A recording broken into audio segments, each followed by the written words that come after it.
प्यारे दर्शकों, please video को 500 लाइक और कमेंट जरूर करें। देखते हैं इस बार हमें कितने लाइक्स मिलते हैं। प्लीज सब्सक्राइब करें। Thank you so much.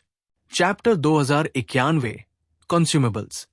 आज डेंग शेंटोंग पूरी तरह से झंग यी के कैंप में शामिल हो चुका था।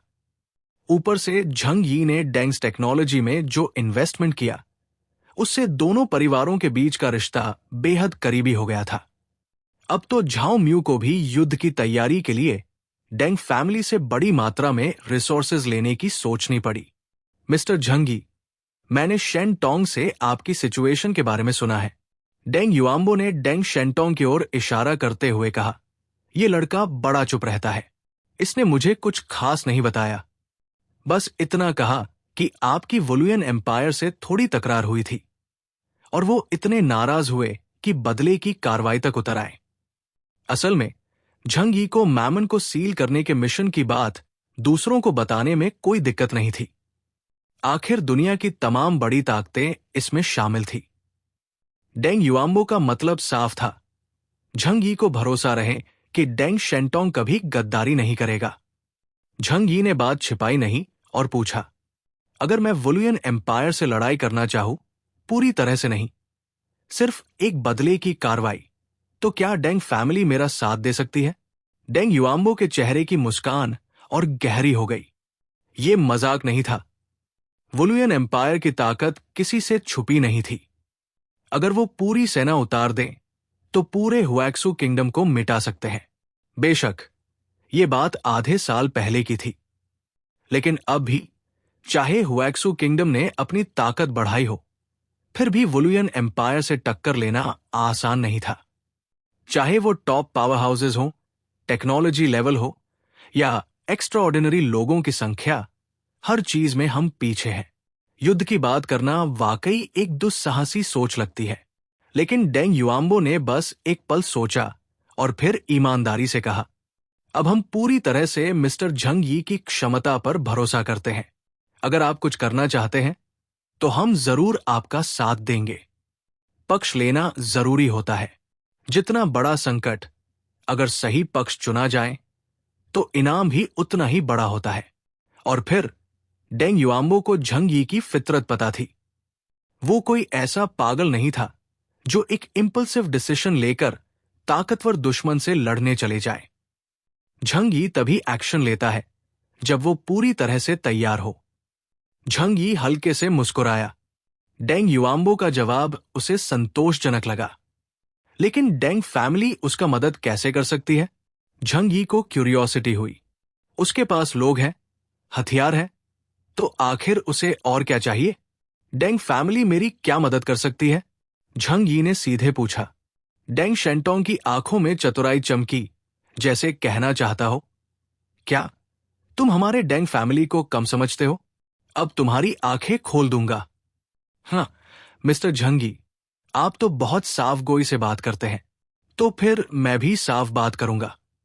हमारी डेंग्स टेक्नोलॉजी ने पिछले कुछ सालों में म्यूटेंट्स पर रिसर्च की है, अलग अलग म्यूटेशंस का डेटा इकट्ठा किया है, और इसमें सबसे बड़ा श्रेय आपको जाता है। आपने मेरे भतीजे को देश भर में लड़ाइयों में साथ लिया, जिससे हमें कई जरूरी जानकारियां मिली।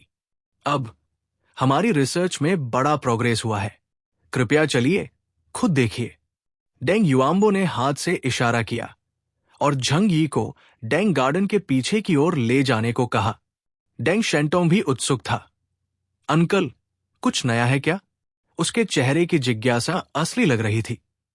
लगता था उसे भी इस नई रिसर्च की खबर नहीं थी। डेंग युआम्बो ने अब भी रहस्यमयी मुस्कान रखी, लेकिन सीधे कोई जवाब नहीं दिया। रिसर्च में बहुत समय लगता है। वो दोनों को लेकर स्टडी तक गया। स्मार्ट डिवाइसेस से कंट्रोल्ड स्टडी ने अचानक रूप बदलना शुरू कर दिया। जैसे बिल्डिंग ब्लॉक्स, फर्श और दीवारें पुनः असेंबल होने लगी, और फिर 3 मोटी लेस के नीचे एक एलिवेटर दिखाई दिया। यह हमारी डेंग्स टेक्नोलॉजी का सबसे गोपनीय सीक्रेट है। मैं गारंटी देता हूं, आपको यह पसंद आएगा। उसने झंग यी से रहस्यमयी अंदाज में कहा, आंखों में आत्मविश्वास भरा हुआ। ओ, झंग यी को थोड़ी जिज्ञासा हुई। इस वक्त बहुत कम चीजें उसे उत्साहित करती थी। डेंग युआम्बो ने ज्यादा कुछ नहीं कहा और एलिवेटर में चढ़ने को कहा। एलिवेटर सीधा नीचे गिरता गया और तब जाकर रुका जब वो सतह से 500 मीटर नीचे पहुंच गया। इस लोकेशन पर अगर डेथ ऑफ लव जैसा कोई धमाका ऊपर भी हो तो भी यहां ज्यादा असर नहीं होगा। एक एक्सपेरिमेंटल बेस को 500 मीटर नीचे बनाना, इसके लिए बहुत रिसोर्सेज, मैन पावर और वक्त चाहिए। ये बेस दुनिया के अंत के बाद का नहीं लगता, ये बहुत पहले से मौजूद रहा होगा। तीनों नीचे बेस में पहुंचे। वहां सॉफ्ट व्हाइट लाइट थी और किसी भूतिया माहौल का एहसास नहीं था।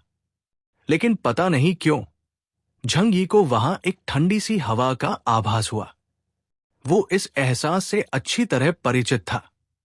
ये उस वक्त निकलने वाला फेरोमोन होता है जब कोई जीव अपने जैसे दूसरे की मौत पर वार्निंग देता है कि यहां से दूर रहो।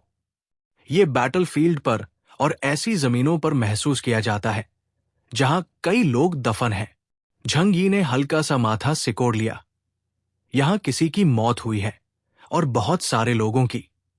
डेंग युआम्बो सबसे आगे चलते हुए बोला, जो आप अब देखने जा रहे हैं वो शायद आपको थोड़ा असहज कर दे, लेकिन मुझे यकीन है कि आपने जिन जिन लड़ाइयों का सामना किया है उसके बाद ये सब सहन करना आपके लिए मुश्किल नहीं होगा। आखिर इस दुनिया की हर रोशनी के पीछे कहीं न कहीं अंधेरा छिपा होता है और अंधेरे से ही रोशनी निकलती है। जैसे कोयला जलता है और फिर रोशनी और गर्मी देता है। नोबेल ने डायनामाइट बनाया जिससे अनगिनत लोग मरे, लेकिन उसी ने और भी ज्यादा लोगों की जान भी बचाई। डेंग युआम्बो धीरे धीरे बोल रहा था, जिससे झंग यी को दिल में एक अजीब सी भावना हुई। तुम कहना क्या चाहते हो? झंग यी ने पूछा। घबराइए मत, अभी आपको सब दिखेगा। डेंग युआम्बो अब भी मुस्कुरा रहा था। फिर उन्होंने एक एक कर कई लैबोरेटरीज पार की।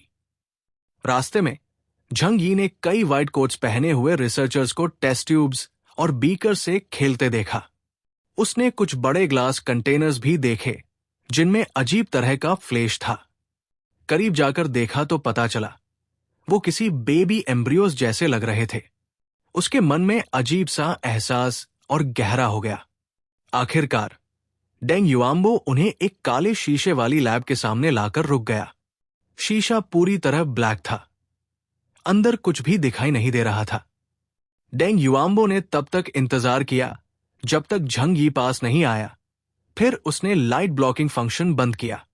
एक पल में तेज रोशनी अंदर जल उठी और लैब का पूरा दृश्य झंग यी के सामने खुल गया। वो एक विशाल लैब थी, एक बड़े फार्म जैसी, लेकिन अंदर जानवर नहीं थे। वहां थे सैकड़ों बड़े ग्लास कंटेनर्स। उन कंटेनर्स में कुछ छोटे छोटे बेबी एम्ब्रियो सोते हुए दिख रहे थे। गिनना मुश्किल था, लेकिन जितनी नजर जाती थी उतने ही दिखाई देते थे, जैसे कोई अंत ही न हो। ये सब क्या है? क्या ये जेनेटिकली मॉडिफाइड इनह्यूमंस है जो तुमने बनाए हैं? झंग यी ने डेंग युआम्बो से उत्सुकता से पूछा। डेंग युआम्बो ने सिर हिलाया और धीरे से बोला, ये सब कंज्यूमेबल्स है। सप्लाइज? झंग यी थोड़ा चौंक गया।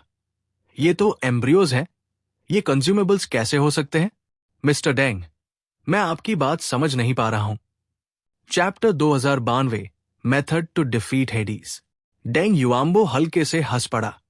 उसने झंग यी की ओर देखा और शांत स्वर में कहा, चर्नोबिल से जो अहम जानकारी आप लाए उसने हमारी बहुत मदद की। इससे हमें यह भी समझ में आया कि असली स्रोत क्या है इनह्यूमंस की शक्ति का। वो है इंसान की लालसा, है ना? झंग यी ने यह जानकारी पहले ही डेंग शेंटोंग को बता दी थी। ये बात अंडरग्राउंड सिविलाइजेशंस में अब कोई राज नहीं रह गई थी।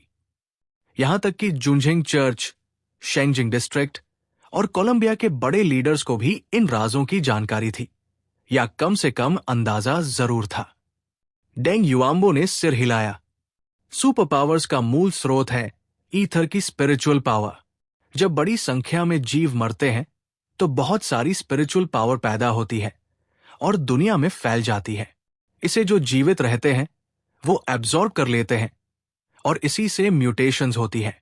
मुझे यकीन है कि लॉर्ड ऑफ ईथर समय समय पर इस दुनिया के जीवों की सफाई करता है, क्योंकि जब तक जीवन चलता रहेगा वो ईथ से स्पिरिचुअल पावर खींचते रहेंगे। सोचिए, अगर इस विशाल यूनिवर्स में युद्ध ना हो तो लोग फिर भी जन्म, बुढ़ापा, बीमारी और मौत का अनुभव करेंगे। लेकिन एक बार टेक्नोलॉजी एडवांस हो गई और इंसानों ने यूनिवर्स के रिसोर्सेज को उपयोग करना शुरू कर दिया, तब किसी चीज की कमी नहीं रहेगी। तो इंसानों की जनसंख्या सैकड़ों अरब तक पहुंच सकती है, या शायद अनंत। झंग यी ने सिर हिलाया। आपकी बात में कुछ गलत नहीं है, लेकिन इसका आपके इस काम से क्या लेना देना है? उसने इशारा किया उन भयानक संख्या में एम्ब्रियोज की ओर। क्या आप बड़ी जनसंख्या पैदा कर स्पिरिचुअल एनर्जी इकट्ठा करना चाहते हैं? डेंग युआम्बो ने हाथ पीछे बांधते हुए मुस्कुराकर कहा, हमने जो जानकारी आपने दी उस पर आधारित सोफिस्टिकेटेड एक्सपेरिमेंट किया है। 3 महीने के बाद एम्ब्रियो में फेंट कॉन्शियसनेस डेवलप होना शुरू हो जाता है। तभी से उसके शरीर में स्पिरिचुअल पावर पैदा होने लगती है। और एक बात मिस्टर झंगी, शायद आप नहीं जानते, वो ये कि बच्चों की स्पिरिचुअल पावर वयस्कों से ज्यादा स्ट्रांग होती है। ये सुनकर झंगी को आखिर समझ आया कि डेंग युआम्बो क्या कर रहा है। क्या आप इस दुनिया का फायदा उठा रहे हो? आर्टिफिशियली एम्ब्रियोज बनाकर उन्हें 3 महीने तक नर्चर करना ताकि उनसे स्पिरिचुअल पावर मिले, और फिर उसे एक्सट्रैक्ट करना। झंग यी का मन उलझ गया। उसने उन छोटे छोटे बने हुए एम्ब्रियोज को देखा और उसका दिल अंदर से कांप उठा। लेकिन उस पल उसके पास कहने को कुछ नहीं था। ये बात इंसानी रिश्तों और मोरालिटी के स्तर तक पहुंच चुकी थी। डेंग युआम्बो बोला, मुझे पता है इसे स्वीकार करना आपके लिए थोड़ा मुश्किल हो सकता है, लेकिन मैं गारंटी देता हूं, हम पहले नहीं है जिन्होंने ये किया। ये ठीक वैसे ही है जैसे डेथ ऑफ लव। आसान फिजिक्स प्रिंसिपल्स से इतनी बड़ी डिस्ट्रक्टिव पावर मिलती है। हम सिटी के एलियंस से रिप्रोडक्टिव सेल्स नियमित रूप से इकट्ठा करते हैं, फिर उनकी स्क्रीनिंग और कल्टीवेशन के बाद बेस्ट सेल्स चुनते हैं, फिर फर्टिलाइजेशन प्रोसेस करके एम्ब्रियोज बनाते हैं। इस तरह जब ये एम्ब्रियोज बनते हैं तो उनके माता पिता के जीन से कॉन्जेनिटल म्यूटेशंस हो सकते हैं। इससे उस एम्ब्रियो की स्पिरिचुअल कंटेंट और भी ज्यादा हो जाती है। डेंग युआम्बो ने अपने चश्मे को एडजस्ट किया, हाथ पीछे बांधकर बोला, यह साइंस है। यही सबसे तेज तरीका है मानवता को बचाने का और एंड टाइम्स में तेजी से शक्ति हासिल करने का। ये ग्रह 4.6 अरब साल पुराना है। इसमें रिसोर्सेज की भरमार है, लेकिन इन 4.6 अरब सालों में अनगिनत एडवांस्ड लाइफ फॉर्म्स जन्म ले चुके हैं। हर पीढ़ी की रेसेस ने एंड आने से पहले सारे कीमती मटेरियल्स लूट लिए। हमारे समय तक टेक्नोलॉजिकल सिविलाइजेशन काफी पीछे रह गई और हमें वही बची खुची रिसोर्सेज मिली जो दूसरों को नहीं चाहिए थी। डेंग युआम्बो ने एक उंगली उठाई, लेकिन क्रिएटर न्यायप्रिय है। हमारे पास अब भी एक विकल्प है। झंग यी चुप रहा। उसे समझ नहीं आ रहा था कि क्या कहे। यहां तक कि डेंग शेंटोंग भी बगल में खड़ा था। उसके चेहरे पर शौक और अंदरूनी संघर्ष के भाव थे। डेंग युआम्बो सही था। इस तरह के एक्सपेरिमेंट से शॉर्ट टाइम में बहुत स्पिरिचुअल पावर मिल सकती थी, लेकिन ये बात मन में कसक छोड़ जाती है, जैसे ये ह्यूमन एथिक्स के खिलाफ है। अंधेरे में बाकी लोग भी साथ आए और सामने दिख रही विशाल लैब को हैरानी से देखते रहे। झू केयर ठीक थी। एक डॉक्टर होने के नाते उसने बहुत बड़े बड़े दृश्य देखे थे। डेंग युआम्बो के सिद्धांत को उसने एक हाथ में ठुड्डी टिकाकर मेडिकल पर्सपेक्टिव से एनालाइज किया। सामान्य लोगों के लिए ह्यूमन एथिक्स और प्रैक्टिकलिटी के बीच का अंतर समझना वाकई मुश्किल होता है, लेकिन मेडिकल एंगल से देखा जाए तो ये अच्छा मेथड है। यांग सिया तो साइड में जाकर उल्टी करने लगी। उसने मुंह पोंछते हुए फीकी आवाज में कहा, लेकिन ये सब देखकर घिन आती है। झू के बोली, मेडिकल एक्सपेरिमेंट्स में इससे भी ज्यादा डरावनी चीजें होती हैं जिन्हें स्वीकार करना मुश्किल होता है। बाकी लोग एक दूसरे को देखते रह गए। कुछ कहने लायक नहीं था। सिर्फ यांग जिंगसिन उत्साहित नजर आई। हां, मैं पहले इस मेथड के बारे में क्यों नहीं सोच पाई? जीनियस। ये सचमुच एक जीनियस एक्सपेरिमेंटल आइडिया है।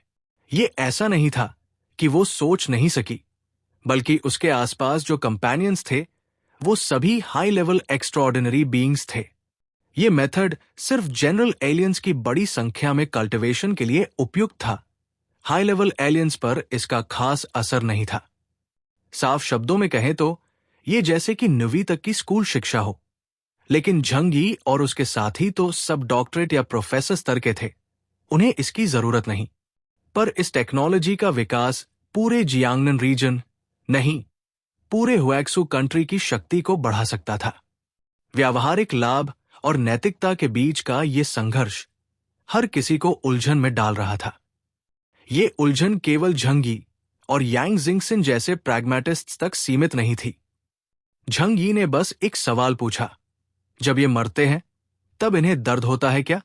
डेंग युआम्बो ने जवाब दिया, हम सबसे जेंटल तरीका अपनाते हैं जिससे उन्हें कोई दर्द ना हो। और मेडिकल दृष्टिकोण से 3 महीने के एम्ब्रियो की सेंसेस अभी पूरी तरह विकसित नहीं होती। इंसान की लीगल डेफिनेशन में वो अब भी मानव नहीं माने जाते। डेंग युआम्बो ने बहुत कुछ कहा, सारा कुछ सिर्फ झंग यी के मन की बाधा को हटाने के लिए। उसने हाथ फैलाते हुए कहा, हर चमकदार चीज के पीछे कोई न कोई स्याही जरूर होती है जिससे वो चमक बनी रहती है। हमारी टेक्नोलॉजी हुएक्सू नेशन को बहुत मैसिव स्पिरिचुअल पावर दे सकती है। आप तो जानते हैं ये कितनी कीमती होती है। झंग यी ने एक लंबी सांस ली और कहा, चलो यहां से बाहर चले। उसने उन एम्ब्रियो कल्चर वेसल्स की भारी संख्या को देखा और अब बर्दाश्त नहीं कर पाया। लेकिन तभी यांग जिंगसिन की थोड़ी एक्साइटेड आवाज सुनाई दी, ब्रदर, मुझे हेडीज के गेटकीपर को हराने का तरीका मिल गया है। झंगी थोड़ा चौंका, क्या हुआ जिंगसिन, कोई नया आइडिया आया क्या?